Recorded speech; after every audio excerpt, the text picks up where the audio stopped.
one solution that has been developed in Australia to address this particular problem is the requirement for betting operators to enter into contractual agreements with sports. So if you're a betting operator operating markets on a sport in Australia, you need to have a contract with that sport that firstly provides the payment of a fee from the betting operator to the sport. Those fees are required to be reinvested in integrity programs that are designed to buttress some of the risks that we're talking about. It also gives the sport a level of visibility of the markets that are being offered on his sport. And what I think we've seen, I know that Natalie would know more about this, but in the integrity space, there's higher integrity risks at lower levels of sport. That's certainly been the case in tennis. The opportunities to influence a provincial game or even a juniors game is much more concerning to a rights holder. So sports have the ability to prohibit certain markets being offered on certain levels of sport. And I think having that level of control over the types of betting products that are on your sport is a really attractive thing to a rights holder. And it also, the final aspect of these agreements that are helpful is that there's a mandatory disclosure regime. So the sport will provide a list of employees, for example, and if an employee of the sport is found to be betting on that sport, perhaps they have information of an injury or a strategy that the larger public does not have access to, and that type of sort of insider trading activity is mandatorily reported by the betting operator. So there are legal solutions here, and they're not perfect, but there's certainly an area that rights holders really stress about. Yeah, basically these are internal guidelines laid by the boards rather than the governments doing it. I think most of the governments have been really slow with enacting anti-betting laws. Other than probably, I think, 20 odd countries, none of them have it. And all of them are being governed by the archaic laws from the British era or the Spanish era or from the French era, because most of the countries were ruled by them. They're still using those laws, and in times of internet, I think none of them are applicable. Because I might be betting in America, sitting in India. How would you judge that? And would the point of trade or point of the deal be considered India or America? Or if the ISP was, say, in England, would it be England? So these are a lot of gray areas which will have to be addressed. Specific laws have to be passed, and a lot of governments will have to do that very soon. But by the time they do it, I think people would have made their money, because this is huge. This is like bigger than all the casinos put together. I wanted to just delve into 3 points related to in-game betting. Patrick mentioned that it was prohibited in Australia. Have you seen an impact, or do you think there is an impact on the engagement fans if they're not allowed to bet in-game? Next, Amir, I wanted to get from you about the companies that you work with, how they facilitate in-game streaming for betting companies. If you could talk about that a little bit more. And Mohit, even though betting is per se prohibited in India, is the country and its participants in sports aware of the integrity risks that arise as a result of there being able to be some kind of betting and surrounding sport? So, So I think the question was whether the lack of in-game betting capabilities sort of turn off for fans who are not able to do in-game betting. And I think it certainly would be.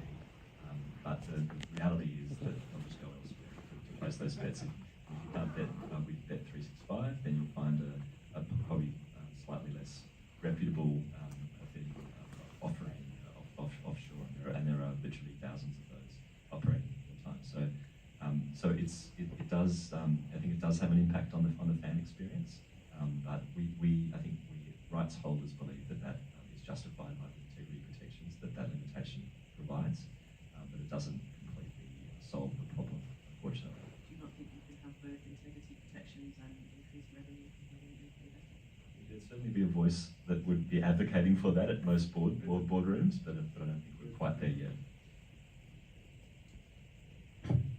So from my perspective, it's mainly again the companies we work with usually rely on again the streams and data provided by the rights owners and the betting operators through their agreements with the rights holders.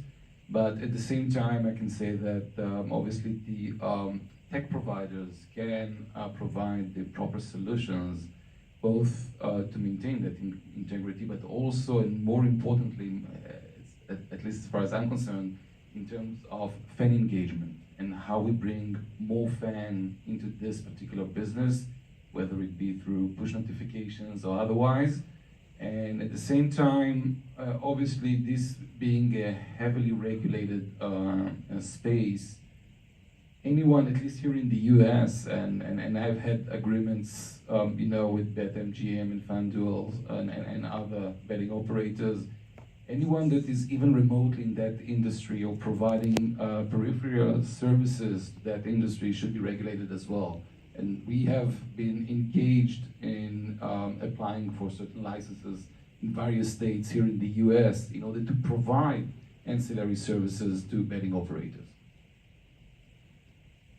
See, in India is not much of a sporting nation. The major sports would be cricket, as I said, football. So most of the betting happens in them. And we've had match-fixing cases where the players have been caught specifically doing things which were wrong. We had the whole South African team which was touring India in 2000, and all the matches in that series was fixed and it was caught by the authorities. Yes, it's a big risk, but at the same time, whatever is banned and whatever is not allowed is most interesting. If I tell you don't bet, that's what you want to do. So that's what's happened. Everybody who's watching sports wants to bet. They want to make it more interesting for themselves, because once the money is involved, they're more involved with the sport, they're more involved with the game, and it does happen. You can't stop that, and you should not. And especially because all these countries, including the Middle East, including India, because they ban it, it's even bigger there. The size of the market is bigger, and the influence on the sports is much bigger, because the money involved becomes so big that the players might have an incentive.